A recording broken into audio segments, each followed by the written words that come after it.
अस्सलाम वालेकुम मोहतरम नाजरीन, द मैजिकल स्टोरीज़ में खुशामदीद। आज की स्टोरी शुरू करने जा रहे हैं हाथियों के भूत। ये कहानी लिखते हैं मकबूल जहांगीर। तो आइए सुनते हैं हम इनकी ज़बानी ये कहानी। तो नाजरीन, वीडियो शुरू करने से पहले आपसे एक गुजारिश है, हमारे चैनल को भी सब्सक्राइब कर दें और हमारी वीडियो को लास्ट तक ज़रूर देखना। आप शायद यकीन ना करें, लेकिन ये एक हकीकत है कि बचपन से लेकर मेरे बाल सफ़ेद होने तक मुझे रूहों को देखने के मुतअद्दिद मौके मिले हैं। ज़िंदगी के इस तवील तरीन सफ़र में मैं जहाँ भी गया उनसे सबका पड़ता रहा। उन्होंने मुझे कोई नुकसान नहीं पहुँचाया, ताहम उनसे मुलाकात के वाक़यात इतने दिलचस्प और अजीब व गरीब हैं कि मैं उन्हें कलम बंद करना ज़रूरी समझता हूँ। मेरी पैदाश कलकत्ते में हुई।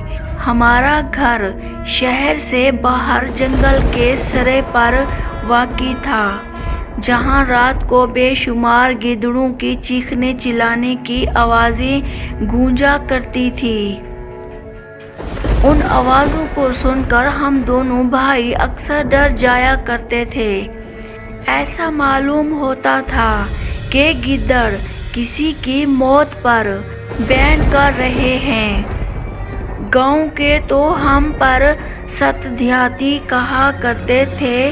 गिद्धड़ों की इन मातमी आवाज़ों का मतलब ये है कि वो मरने वालों की रूहों को बुला रहे हैं। हमारे मकान से कुछ फासले पर खुले मैदान में चंद बोसीदा और पुराने मकानात थे, जिनमें देहाती लोग रहा करते थे।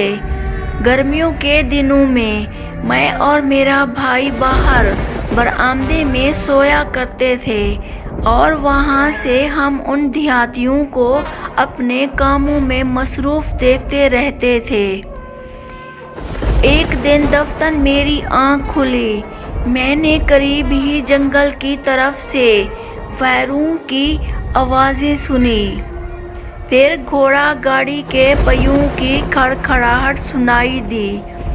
चंद आदमियों का शोर था और फिर चीखने चिल्लाने की आवाज़ें आने लगी।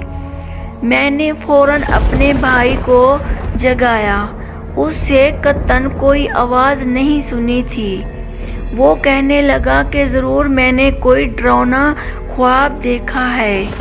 थोड़ी देर बाद मुतमईन होकर हम दोनों सो गए। दूसरे रोज़ सुबह मैंने वालिद साहब से रात के वक्त बुलंद होने वाले शोर व गल का जिक्र किया और पूछा कि उन्होंने कोई आवाज़ नहीं सुनी। वो खामोशी से मेरी बात सुनते रहे। मैंने देखा कि कई बार वालिद और वालदा साहिबा ने आंखों ही आंखों में एक दूसरे से कुछ कहा। जब मैं बात ख़त्म कर चुका तो वालदा ने कहा, कल तो वही तारीख थी। मैंने हैरत से पूछा। तब वालिद साहब ने मुझे सारा किस्सा सुनाया कि गुज़िश्ता साल इसी तारीख को ऐन आधी रात के वक्त उन्होंने जंगल में बिल्कुल ऐसा ही शोर व गल सुना था। बड़ी अजीब बात थी। वालिद साहब ने अपने बाज़ दोस्तों से इस पुरअसरार वाक़े का मुज़ाकरा किया और सब ने मिलकर छानबीन भी की, तो एक इंतहाई हैरान किन इंकशाफ हुआ, जिस पर यकीन करने को आज भी दिल चाहता, लेकिन मुशाहिदात की मौजूदगी में इनकार करने की जुर्रत भी नहीं होती। बताया गया कि 30 बरस पहले ऐन इस मकान पर, जहां अब खुले मैदान हैं, मकानात बने हुए थे, एक खूबसूरत लड़की रहा करती थी, जिससे दोनों जवान मोहब्बत करते थे। लड़की ने उनमें से एक को पसंद कर लिया। اور شادی پر رضامند ہو گئی۔ ان کی شادی ہو گئی۔ رات کے وقت لڑکی کا شوہر اپنے گھوڑا گاڑی میں بیٹھا کر اپنے گاؤں لے جا رہا تھا۔ جب وہ جنگل میں داخل ہوا تو وہاں اس کا رقیب پہلے سے اس کے انتظار میں تھا۔ اس نے گھوڑا گاڑی پر بندوق سے فائر کیے۔ ایک گولی لڑکی کو لگی اور وہ ہلاک ہو گئی۔ اس حادثے کے 2-3 سال بعد لوگوں نے ایک رات جنگل میں پھر ویسا ہی شور و غل اور فائر کی آوازیں سنی۔ سب لوگ وہاں گئے لیکن جنگل خالی تھا۔ اس وقت سے لے کر اب تک مختلف وقفوں کے بعد ویسی ہی آوازیں جنگل سے سنائی دیتی ہیں جو حادثے کی رات لوگوں کو سنائی دی تھی، اور کوئی نہیں جانتا کہ اس میں کیا راز ہے۔ روحوں سے یہ میرا پہلا سابقہ تھا۔ 1941 میں ہم ہندوستان سے رخصت ہو کر انگلستان آ گئے۔ یہاں کئی سال ہمارا قیام اور ٹھنگ میں رہا۔ ہمارا مکان گنجان آبادی سے ذرا الگ تھلگ ایک پرسکون ماحول میں واقع تھا۔ ابتدا میں 1 سال تک کوئی غیر معمولی روحانی واقعہ پیش نہ آیا، لیکن دوسرے سال کے وسط میں ایک روز دوپہر کے وقت ہماری باورچن چلاتی ہوئی باورچی خانے سے نکلی۔ دہشت سے اس کا سارا بدن کانپ رہا تھا اور چہرہ سفید پڑ گیا تھا۔ بڑی مشکل سے ہم سب نے مل کر اسے دلاسا دیا تو پھر اس نے بتایا، میں باورچی خانے میں بیٹھی تھی، دفتن میں نے ایک آدمی کا سایہ دیکھا جو میری طرف بڑھ رہا تھا۔ میرے دیکھتے ہی دیکھتے وہ سایہ ساتھ والے مکان کی دیوار سے گزر کر دوسری طرف چلا گیا۔ ہم نے اس کا مذاق اڑایا کہ تمہیں دھوکے ہوئے ہیں اور اسے اطمینان دلایا کہ سایہ وایا کچھ نہیں، محض فریب نظر ہے۔ مگر چند روز بعد جو واقعات بے در پہ پیش آئے انہوں نے ہمارے کان کھڑے کر دیے۔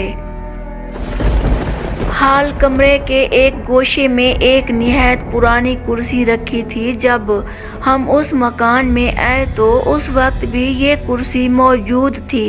مکان کی پرانی شے سمجھ کر اس جگہ سے بے جگہ کرنا مناسب نہ سمجھا گیا تھا۔ باورچن والے واقعے کے 2 روز بعد صبح والد صاحب نے دیکھا کہ وہ کرسی ہال کمرے کے عین وسط میں رکھی ہے۔ انہوں نے اسے اٹھا کر وہیں رکھ دیا جہاں پہلے رکھی تھی۔ یہ بات خلاف معمول نہ سمجھی گئی، اس لیے کسی نے توجہ نہ کی۔ دوسرے روز صبح وہ ہال کمرے میں گئے تو کرسی پر وسط میں رکھی تھی۔ انہوں نے اسے اٹھایا اور اصل مقام پر رکھ دیا۔ بات پھر آئی گئی ہو گئی، البتہ انہیں حیرت ضرور تھی کہ کرسی ہال کمرے کے وسط میں کس طرح آ گئی۔ تیسرے روز رات کو والد اور والدہ نے سیڑھیوں اور ہال کمرے سے ایسی آوازیں سنی جیسے کوئی چیز گھسیٹی جا رہی ہے، اور صبح وہ کرسی پھر ہال کمرے کی وسط میں پڑی تھی۔ کچھ سمجھ میں نہ آتا تھا کہ کیا معاملہ ہے۔ یہ تو طے تھا کہ ضرور کسی روح کی کارستانی ہے، لیکن اس کرسی اور روح کا آپس میں کیا تعلق تھا، یہ بھید نہ کھلتا تھا۔ ایک روز والد صاحب مقامی لائبریری میں گئے اور انہوں نے محض اپنے تجسس کی خاطر ایسی کتاب نکلوائی جس میں اس علاقے کے متعلق پرانی باتیں درج تھیں۔ اس کتاب کے مطالعے سے ایک دلچسپ انکشاف ہوا، وہ یہ کہ جس مقام پر ہمارا مکان تھا وہاں 100 سال پہلے ایک کھلا میدان تھا جس کے درمیان میں سے پیدل چلنے والوں کے لیے راستہ گزرتا تھا۔ ایک شام عین اسی مقام پر جہاں ہمارا ہال کمرہ واقع تھا، قتل کی ایک واردات وقوع پذیر ہوئی۔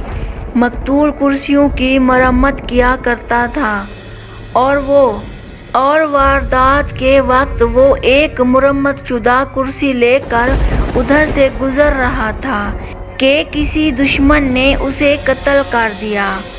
हाल कमरे में रखी हुई कुर्सी वही थी जैसे मकतूल अपने साथ ले जा रहा था।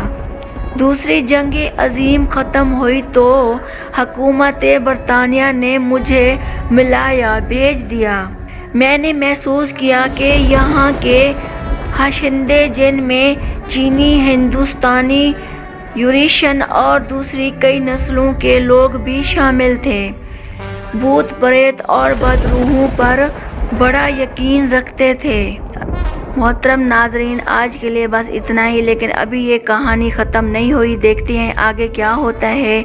तो अगर आपने मुकम्मल हमारी ये स्टोरी देखनी है तो हमारे चैनल को सब्सक्राइब कर दें और लास्ट तक भी हमारी वीडियो को ज़रूर देखा करें। तब तक के लिए अल्लाह हाफिज़।